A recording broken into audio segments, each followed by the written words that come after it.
اللهم صل وسلم وبارك على سيدنا محمد الفاتح لما أغلق والخاتم لما سبق ناصر الحق بالحق والهادي إلى صراطك المستقيم وعلى آله وصحبه حق قدره ومقداره العظيم. يقول الله سبحانه وتعالى في كتابه الكريم: يا أيها الذين آمنوا اتقوا الله حق تقاته ولا تموتن إلا وأنتم مسلمون.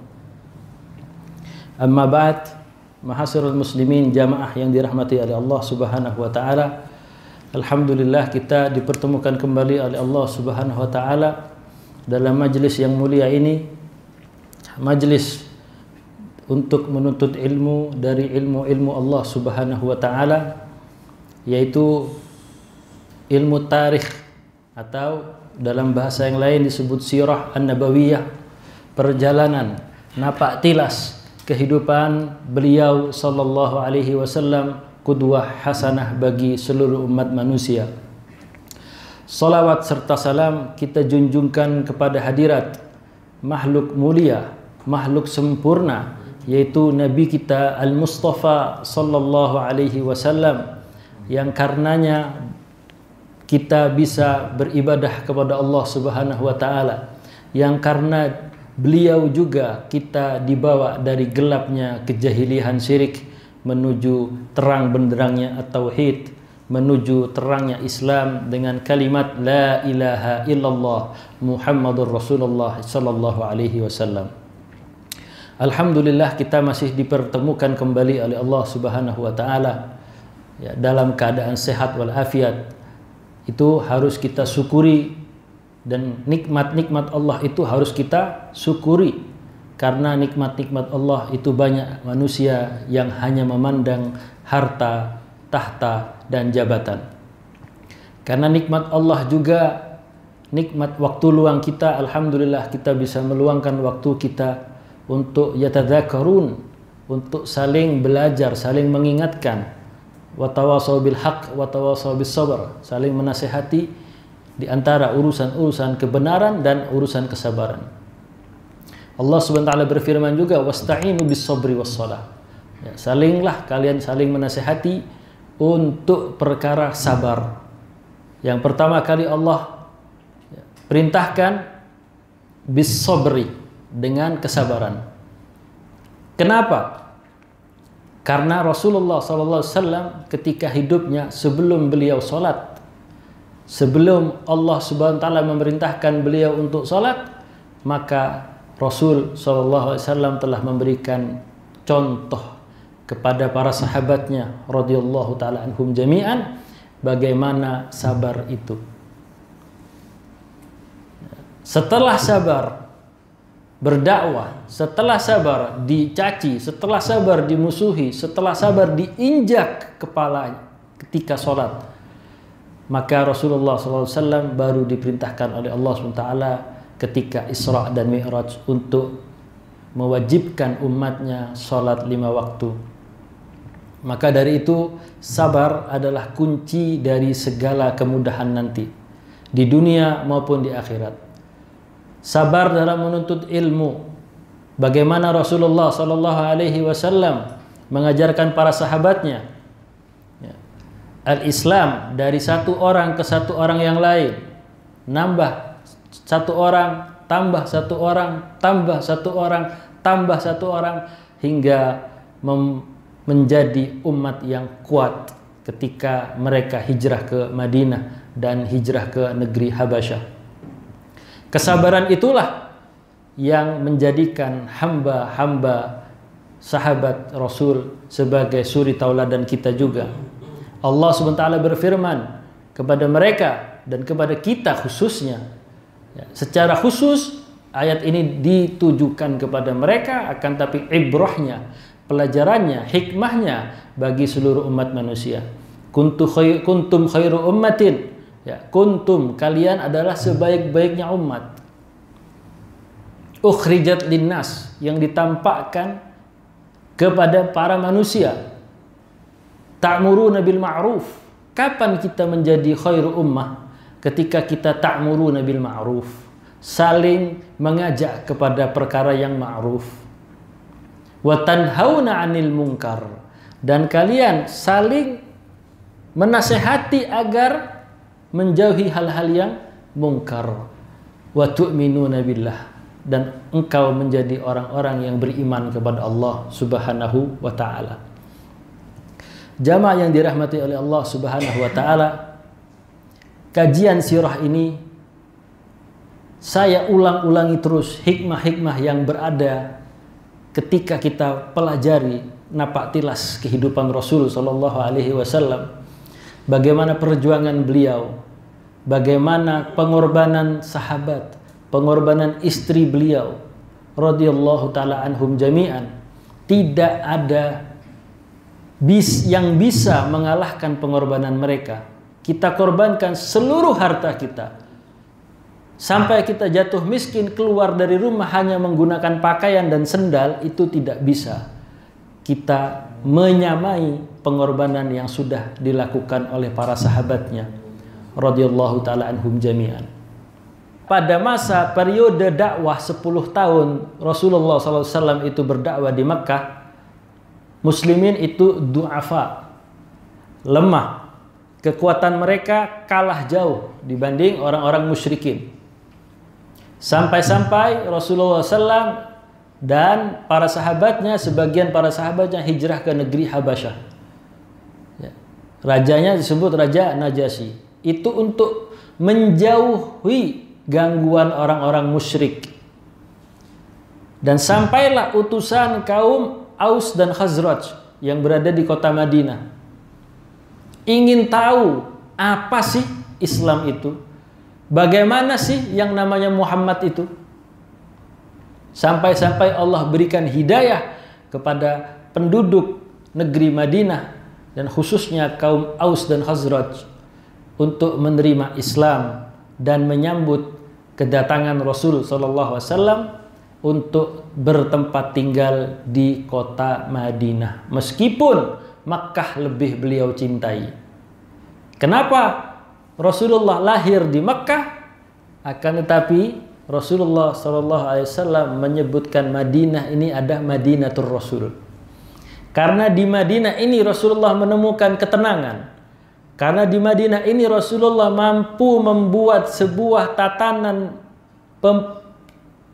pemerintahan yang belum dimiliki oleh beliau selama periode Makkah. Di Madinah kaum muslimin bertambah. Di Madinah pertumbuhan kaum muslimin, wawasan kaum muslimin itu semakin bebas. Mereka melakukan ibadah tanpa adanya gangguan. Dakwah mereka mulus, akan tapi setiap perjuangan siapapun pelakunya, Rasul, Nabi itu pasti memiliki halangan, memiliki musuh-musuh. Kalau di periode Makkah, kalau tidak pro kepada Rasul sallallahu alaihi wasallam, ya mencintai memusuhi Rasul. Pilihannya hanya dua. Tapi ketika berada di Madinah, jumhur mayoritas penduduk Madinah menerima Rasul sallallahu alaihi wasallam. Akan tapi minoritas orang-orang yang di dalam hatinya terdapat rasa iri dan dengki itu menampakkan keislamannya di depan kaum muslimin, dan di belakang kaum muslimin mereka mencaci Islam, terutama mencaci Nabi Muhammad SAW. Dan mereka mulai membuat ulah. Terjadilah perang Badar karena ingin mengambil alih harta-harta kaum muhajirin yang ditahan oleh orang-orang kafir Quraisy ketika kaum muslimin hijrah. Berhasil lolos kafilah dagang yang dijaga, yang dibawa oleh Abu Sufyan, karena kecerdikan Abu Sufyan. Mendengar perihal itu, Abu Sufyan sebenarnya nggak mau perang. Karena buat apa perang? Karena barang dagangannya sudah berhasil selamat. Akan tapi karena kesombongan Abu Jahal, mereka keluar dengan 1000 pasukannya sampai di lembah Badar dengan Rasulullah SAW dan para sahabatnya hanya berjumlah 314 orang. Malu mereka, kalah mereka. Hitungan bulan mereka mengumpulkan harta untuk memerangi Nabi Muhammad SAW dan para sahabat yang berada di kota Madinah untuk balas dendam atas kekalahan mereka. Karena masyarakat Quraisy itu dikenal di setiap kabilah-kabilah yang berada di Jazirah Arab itu adalah orang-orang yang jago berperang. Akan tapi kalah dengan agama yang baru muncul yang dituduh sebagai pembohong, yaitu Nabi Muhammad SAW. Peranglah, terjadilah perang Uhud. Hampir-hampir saja Rasulullah SAW di saat itu menang. Karena bimbingan Allah, Rasul menempatkan 50 pasukan pemanah di Bukit Uhud. Apapun yang terjadi, pesan Rasul kepada mereka yang berada di Bukit Uhud, pasukan pemanah, apapun yang terjadi, ketika kalian melihat saya bersama sahabatmu ini menang, jangan turun. Ketika kalian melihat kami meninggal, sudah menjadi mayat, jangan turun. Apapun yang terjadi, mutlak tidak boleh turun. Akan tetapi sahabat juga manusia radhiyallahu ta'ala anhum jami'an. Mereka merasa karena larinya pasukan-pasukan musyrikin, merasa sudah menang, hanya tersisa 10 orang yang berada di Bukit Uhud. 40 orangnya turun untuk mengambil ghanimah, harta rampasan perang. Dan perlu kita garis bawahi jamaah, ghanimah ini hanya diperuntukkan kepada orang-orang kufar yang kalah di medan perang. Kejadian itu membuat pasukan berkuda yang dipimpin oleh Khalid ibn Walid sebelum beliau masuk Islam dipergunakan untuk menyerang dengan cepat, mendaki bukit tersebut dengan pasukan berkuda dan menghabisi sisa-sisa sahabat yang berada di Bukit Uhud itu, dan kaum muslimin terjepit di antara dua posisi. Yang awalnya orang-orang musyrikin itu kabur melihat serangan manuver dari Khalid bin Walid melalui belakang Bukit Uhud. Ada yang menaiki Bukit Uhud dengan membantai kaum muslimin, pasukan pemanah tersebut, dan mampu turun dan menyerang muslimin dari arah belakang. Itulah kekalahan pertama dari Islam, dikarenakan tidak taat kepada Allah dan Rasulnya Shallallahu Alaihi Wasallam. Luar biasa pasukannya Muhammad ini. Kemarin kalah di Uhud, sekarang datang seperti ini. Maka mereka yang hendak mengejar Nabi Muhammad, kalah Nabi Muhammad SAW bersama para sahabatnya di Uhud, menarik diri, mereka kejar. Supaya apa mereka kejar? Mereka bisa dong, muslimin di Uhud kalah, mereka pulang dengan gembira. Tapi karena dendam kesumat yang dimiliki oleh hati-hati orang-orang kafirin, nggak akan puas sampai tertebasnya kepala Sallallahu Alaihi Wasallam. Akan tapi Allah tidak akan meninggalkan Nabi Muhammad SAW dan para sahabatnya radhiyallahu taala anhum jami'an. Melihat fenomena tersebut, banyaknya api yang dinyalakan oleh kaum muslimin, itu membuat hati orang-orang kufar, orang-orang musyrikin Quraisy itu lemah dan buru-buru kembali ke Makkah. Setelah sampainya Rasulullah Shallallahu Alaihi Wasallam di kota Madinah, itu tidak serta-merta Rasulullah SAW itu hidup damai, dan tidak juga menghukum pasukan yang turun dari Bukit Uhud. Inilah adalah akhlak Nabi. Tidak serta-merta memarahi para sahabat yang turun. Gak sekedar mengatakan, kamu kan sudah saya bilang, jangan turun dari Bukit Uhud. Kenapa turun? Ya sekarang kalau mau ngomong seperti itu buat apa? Nasi sudah menjadi bubur. Rasul tidak membahas itu. Akan tapi Rasul fokus kembali, berdakwah kembali, dan membangun pemerintahan Islam kembali. Jamaah yang dirahmati oleh Allah Subhanahu wa taala. Kemudian ada peperangan kembali yang jaraknya tidak jauh, yaitu peperangan suku Yahudi yang disebut dengan Bani Nadir. Madinah itu ditempati sebelum Rasul datang, itu ditempati oleh kaum Aus, Khazraj, Nasrani dan Yahudi. Tapi yang paling jadi syayatin itu adalah orang-orang Yahudi. Mereka itu berharap di peperangan Badar Muhammad kalah, ternyata menang. Di peperangan Uhud mereka kirim bantuan seakan-akan mau bantu, tapi sepertiga pasukan keluar dari peperangan Uhud. Ibnu Salul, Zaimul Munafik, ketuanya para munafik, Ibnu Salul. Dan di peperangan Bani Nadir ini ada ikut campurnya syaitan ini. Bani Nadir ini dikompori juga oleh Ibnu Salul, Rais Munafik. Sebelum kita masuk kepada proses peperangan Bani Nadir, itu ada sebab-sebabnya. Yang pertama, Nabi SAW keluar bersama para sahabatnya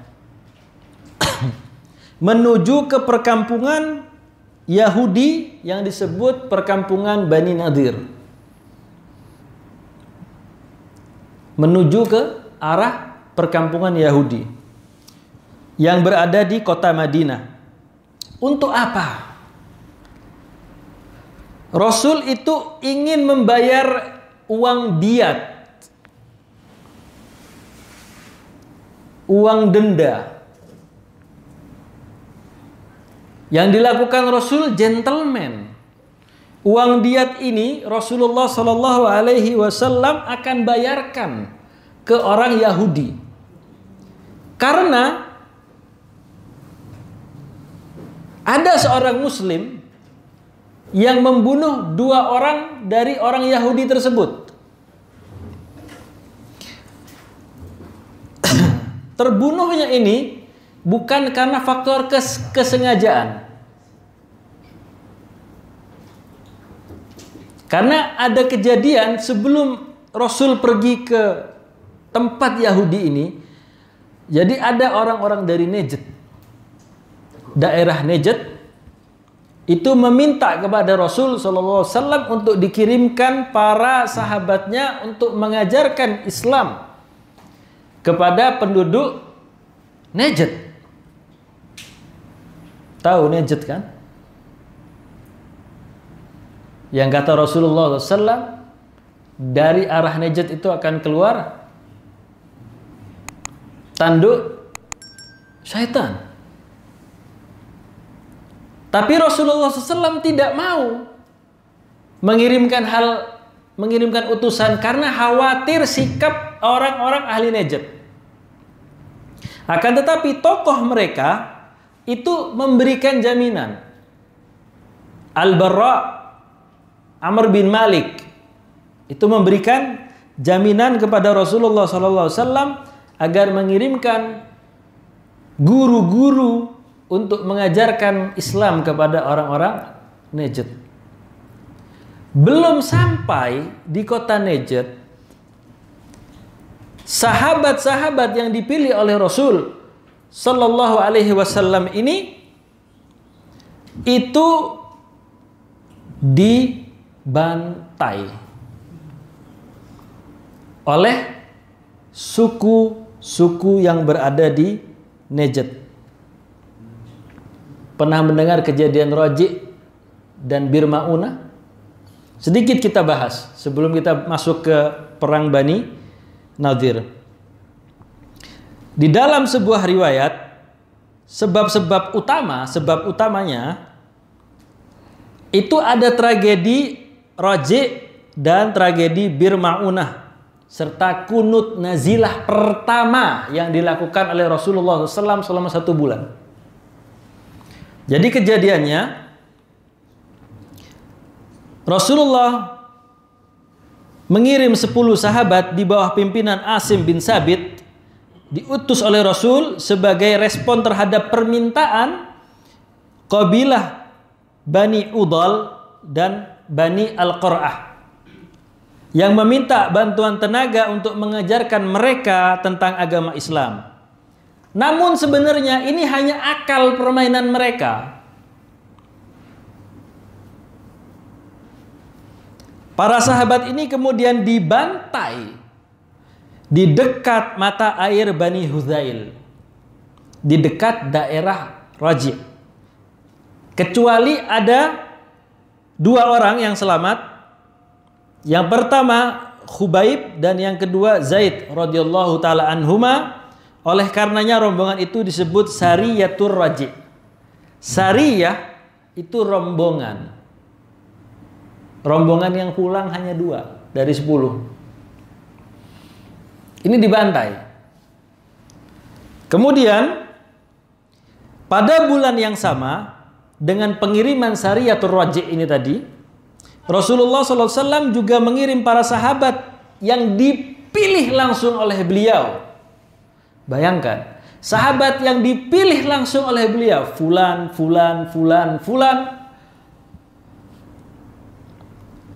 ke daerah Najd. Rombongan ini berjumlah 70 orang. Mereka dikenal sebagai sahabat yang ahli dalam Al-Quran, Qurra. Ada sahabat yang dikenal sebagai ahli Qurra. Ada sahabat yang dikenal sebagai ahli tafsir, Ibn Abbas. Ada yang sahabat yang meriwayatkan hadis banyak. Macam-macam sahabat ini. Kelebihannya juga berbeda-beda. 70 orang ini rata-rata adalah sahabat yang ahli membaca Al-Quran, rajin sholat tahajud, serta suka bekerja keras. Dan hasilnya tidak dimakan sendiri oleh sahabat ini. Diberikan kepada Baitul Mal Muslimin dan Rasulullah untuk kepentingan umat dan dakwah. Dan orang-orang ini, 70 orang ini rata-rata mereka tinggal di emperan Masjid Nabawi yang disebut sebagai ahli suffah. Ya, bahasa sekarangnya sufi. Jadi ahli suffah ibadah, menggunakan baju yang ala kadarnya. Tapi ya bukan sufi yang kebablasan seperti saat ini. Ya nggak mau ibadah, wirid terus ya lapar. Ya, di zaman Umar bin Khattab, ahli suffah ini Umar bin Khattab membuka selendangnya dan memukul mereka. Apakah dengan berzikir engkau ini akan mendapatkan ma'isyah? Bekerjalah engkau. Itu di zaman Umar. Tapi di zaman Rasul, sahabat ini adalah sahabat yang dikenal sebagai ahlus suffah.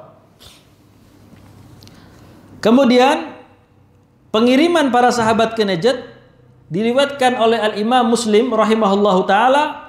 Penyebab mereka diutus adalah permintaan, ya, sudah disebutkan tadi, beberapa orang agar Rasul berkenan mengirim sahabat beliau sallallahu alaihi wasallam bisa mengajari, agar mereka bisa diajari bacaan Al-Quran. Sementara Al-Imam Al-Bukhari menyebutkan penyebab lain namun substansinya sama. Sama-sama ingin diajarkan tentang Al-Quran dan Islam.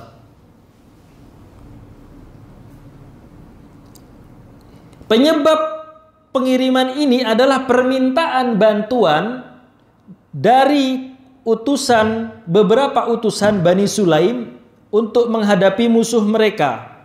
Permintaan ini dikabulkan oleh Rasulullah SAW dengan mengirimkan 70 orang sahabat pilihan tadi. Kemudian Ibnu Ishaq rahimahullahu ta'ala menyebutkan dalam sirahnya bahwa Al-Barra Amir bin Malik ini orang yang menemui Rasulullah Sallallahu Alaihi Wasallam di Madinah, kemudian meminta Rasul mengajaknya untuk masuk Islam. Akan tapi Al-Barra tidak menjawab dan tidak menolak dan tidak menunjukkan sikap menerima ataupun penolakan. Kemudian dia berujar, Al-Barra bin Malik ini mengatakan, "Ya Rasulullah, sekiranya engkau berkenan mengutus sahabat-sahabatmu saja untuk berdakwah di Najd." Namun Rasulullah SAW berkata, "Aku khawatir perlakuan penduduk Najd atas mereka." Al-Barra mengucapkan kalimat yang meyakinkan Rasul SAW. Jadi jangan khawatir wahai Rasulullah, mereka di bawah naungan saya, perlindungan saya. Deal, berangkatlah 70 orang ahlus suffah, ahlul qurra, ahlul Quran ini ke negeri Najd. Kemudian pada waktu yang telah ditentukan, Rasulullah SAW dan para sahabat ini bertolak menuju Najd, meninggalkan Madinah. Ketika sampai di Bir Ma'unah, jadi ada Bi'ir Ma'unah, ada sumur yang disebut sumur Ma'unah, sebuah daerah yang terletak di wilayah Bani Amir dan wilayah Bani Sulaim. Sahabat Rasul SAW mengutus Haram bin Milhan radhiyallahu taala anhu, saudaranya Ummu Sulaim, untuk mengantarkan surat Rasulullah SAW kepada Amir bin Tufail, sepupu Al-Barra bin Malik. Akan tetapi Amir bin Tufail ini tidak menghiraukan surat itu. Beda dengan Al-Barra bin Malik. Ini sepupunya Tufail bin Amir bin Tufail, sepupu Abu Barra Amir bin Malik ini enggak menggubris suratnya Rasul SAW. Bahkan ia memberikan isyarat kepada seseorang pengikutnya untuk menikam Haram, sahabat tadi, dari belakang dengan menggunakan tombak. Dan setelah tombaknya itu menembus perutnya dari belakang ke depan, mengucur darahnya Haram. Haram ini bukan Haram ya, tapi nama orang tadi. Setelah ditikam, Haram radhiyallahu taala anhu melihat darah segar mengalir dari lukanya.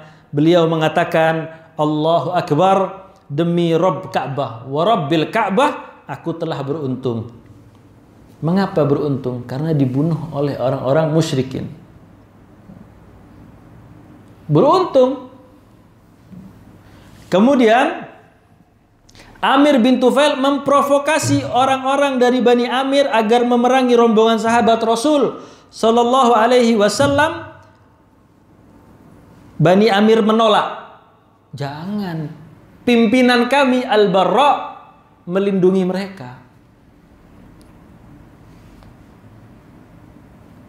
Kenapa kamu mengajak kita untuk membunuh mereka yang di bawah penjagaan Al-Barra? Ditolak oleh mereka karena berada di dalam jaminan Al-Barra.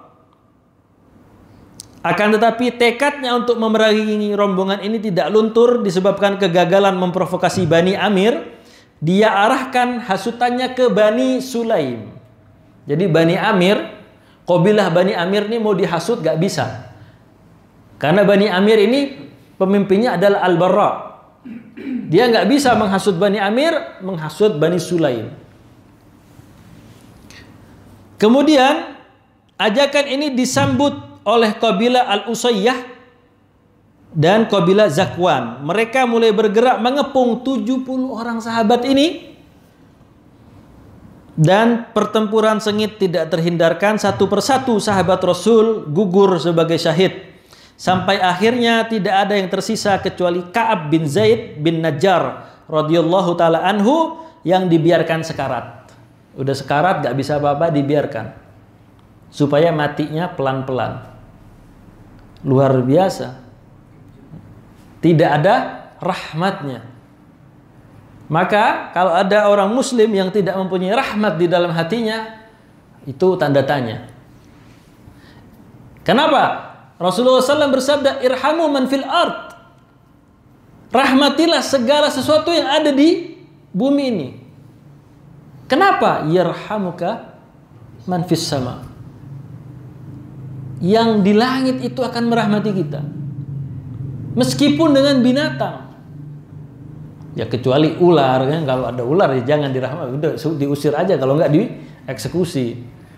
Kemudian jamaah yang dirahmati oleh Allah Subhanahu wa taala, dibiarkan hidup itu tadi, namun Allah mentakdirkan lain, Ka'ab itu bisa bertahan hidup sampai perang Ahzab, atau dengan kata lain perang Khandaq.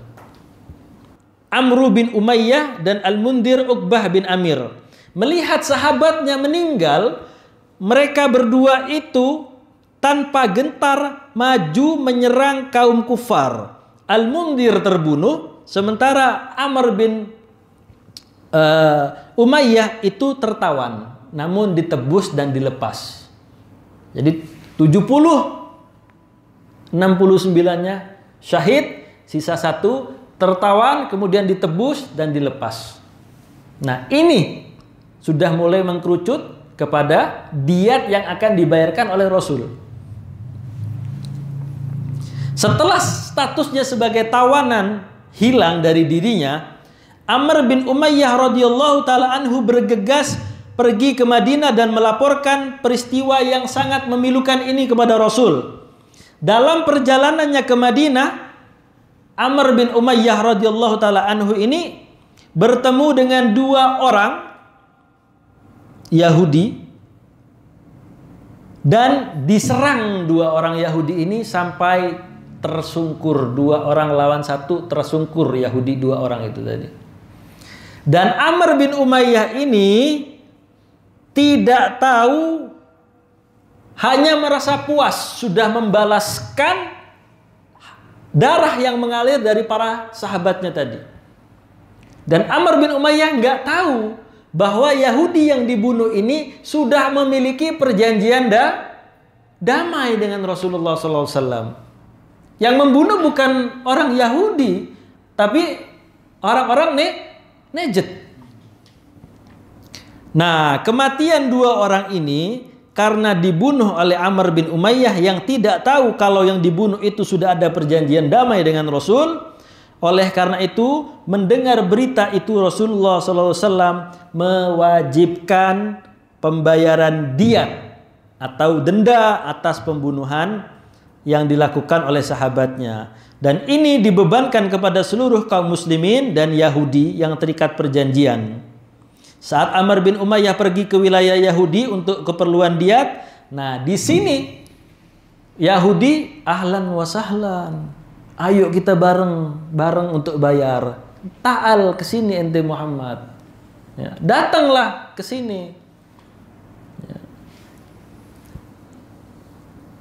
Nah, setelah itu Yahudi berusaha membunuh Rasul sallallahu alaihi wasallam, namun gagal karena Nabi Muhammad sallallahu alaihi wasallam itu dijaga oleh para malaikat.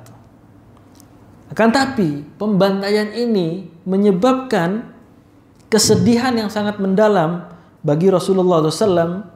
Anas bin Malik radhiyallahu taala anhu menceritakan bahwa fama ra'aitu Rasulullah sallallahu alaihi wasallam hazina huznan qat asyaddu min. Aku belum pernah melihat Rasulullah SAW itu sedih seperti sedihnya ini. Setelah Amul Huzn, meninggalnya Abu Talib, pamannya yang melindungi, kemudian istrinya Khadijah, itu Amul Huzn. Disebut Amul Huzn, tahun kesedihan. Tapi ini lebih sedih lagi Rasul, karena yang meninggal bukan sembarang sahabat, ahlul qurra. Jadi Rasulullah SAW itu benar-benar marah. Kemudian peristiwa ini menunjukkan bahwa seluruh kaum muslimin memiliki tanggung jawab dalam dakwah dan mengajari manusia. Kemudian jamaah yang dirahmati oleh Allah Subhanahu wa taala, peperangan Bani Nadhir ini juga disebabkan oleh beberapa sebab. Yang pertama adalah Rasulullah Shallallahu Alaihi Wasallam dicoba untuk dibunuh oleh mereka. Jadi Rasul datang nih untuk membayar diat, akan tetapi orang-orang Yahudi ini bersepakat untuk membunuh Rasul dengan cara menjatuhkan batu. Jadi Rasul ketika itu fajalasan Nabi sallallahu alaihi wasallam bijanibil jidari lahum.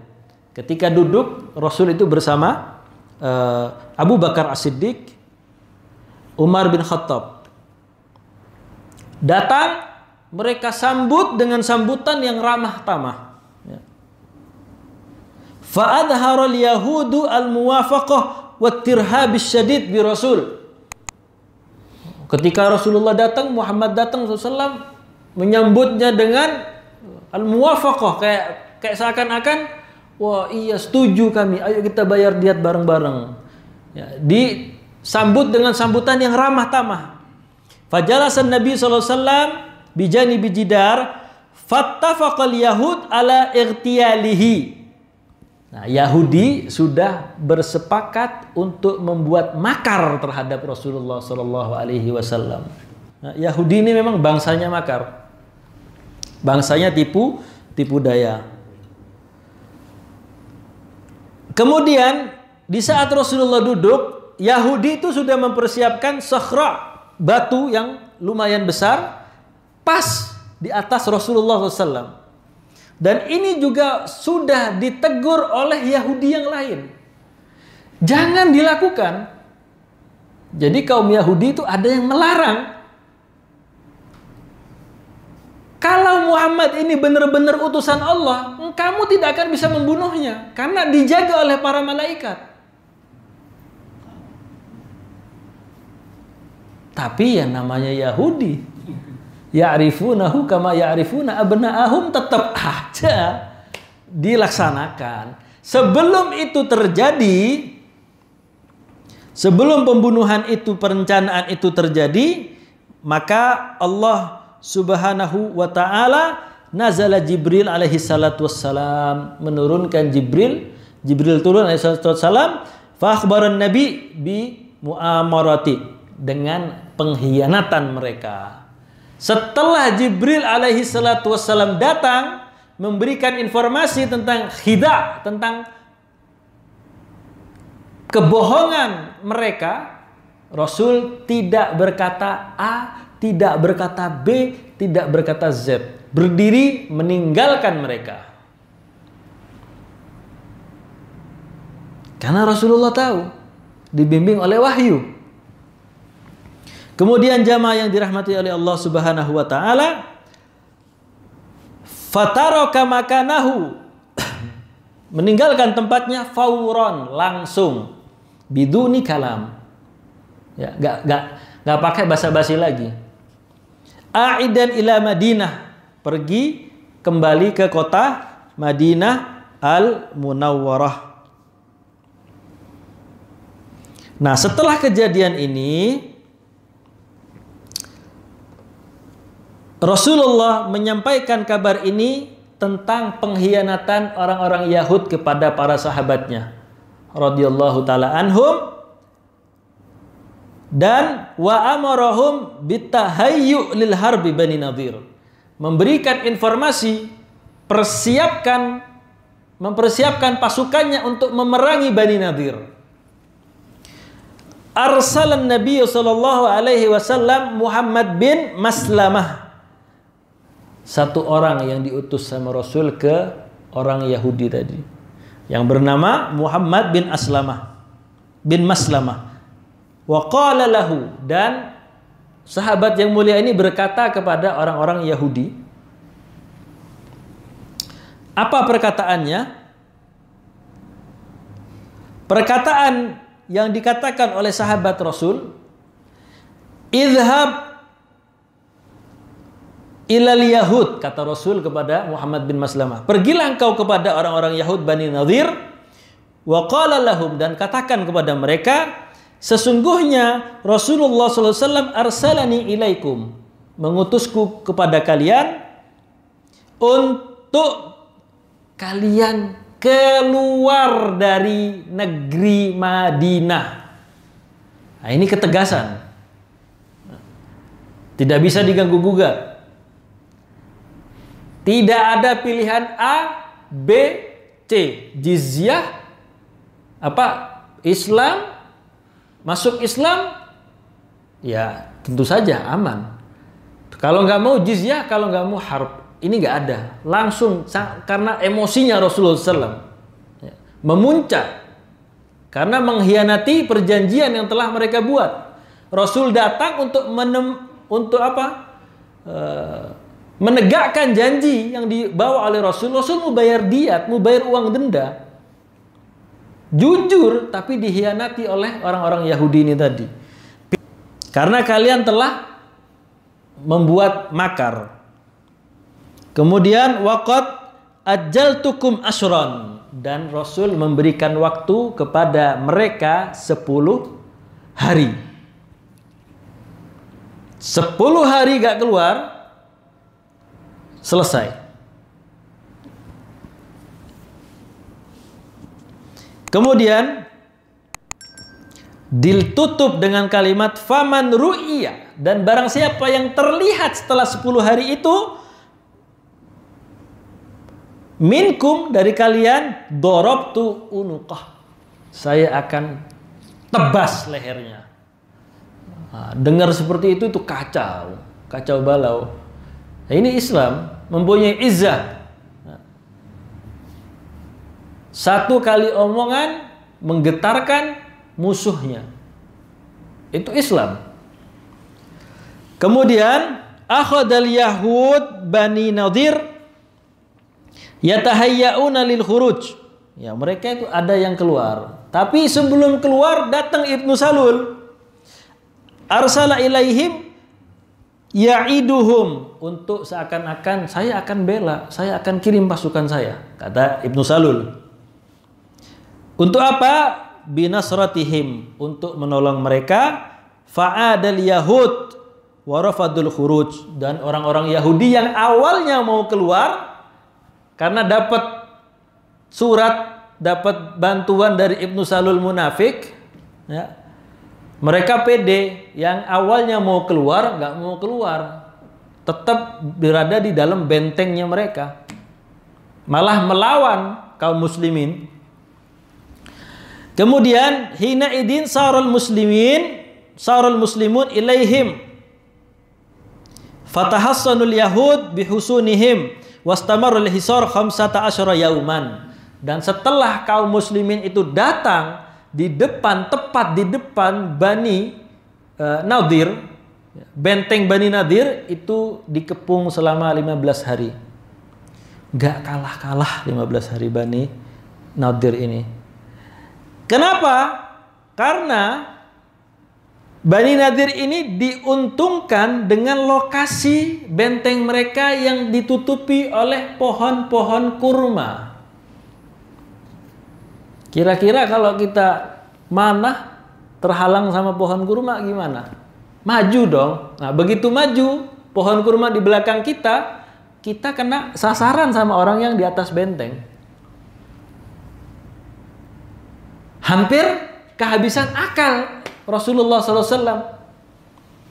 Kemudian Rasulullah SAW mempunyai ide.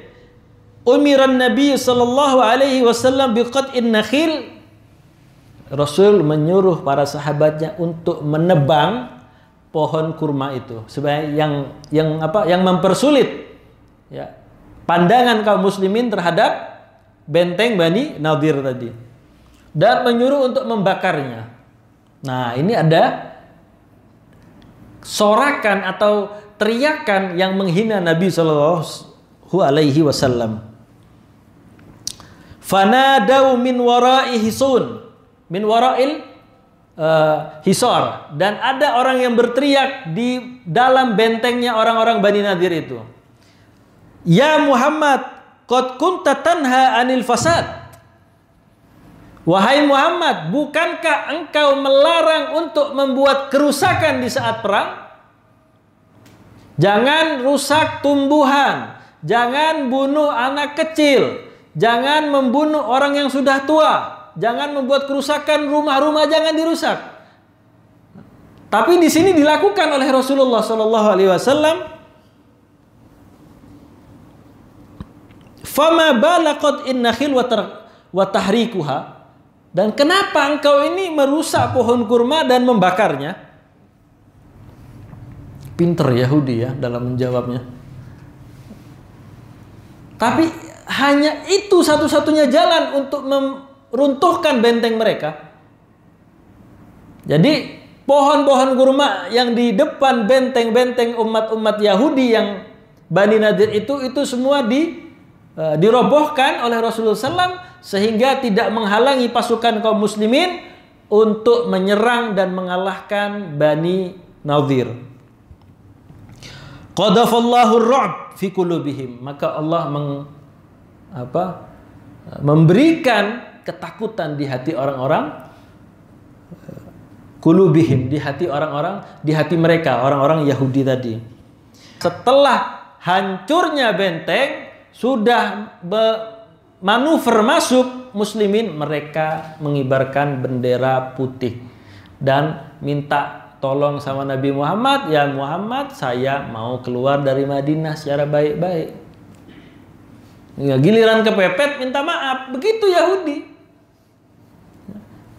Giliran kepepet minta maaf. Giliran merasa di atas angin, orang seperti semut diinjek. Ya, kalau udah kepentok, ya sudah, saya keluar aja. Dan lucunya lagi, Bani Nadir ini kalau kita baca sejarahnya, ini peperangan yang membuat aneh ketawa kalau bacanya. Kenapa? Ini.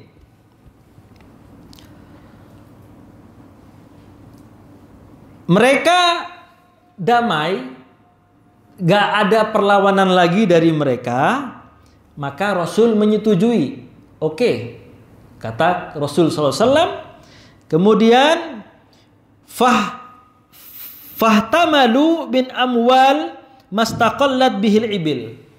Tapi wahai Rasul, saya mau bawa barang-barang saya. Dibawa barang-barangnya yang cukup dinaikin onta, pokoknya yang cukup, ontanya cukup, bawa lemari. Ya. Sampai-sampai atap rumahnya itu dibongkar dan ditaruh di atas onta. Ini sejarah. Orang-orang Yahudi, pintunya dijebol, dibawa. Saya sampai saat ini belum ngerti apa maksudnya orang-orang Yahudi membawa gentengnya, pintunya dibawa, taruh di atas onta. Buat apa? Kan bikin lagi bisa. Ini sufaha, orang-orang yang bodoh ini, orang-orang Yahudi ini. Kemudian fakana rajul, maka ada orang-orang laki-laki di antara mereka yahdi mubaitah, menghancurkan rumahnya kecuali pintunya.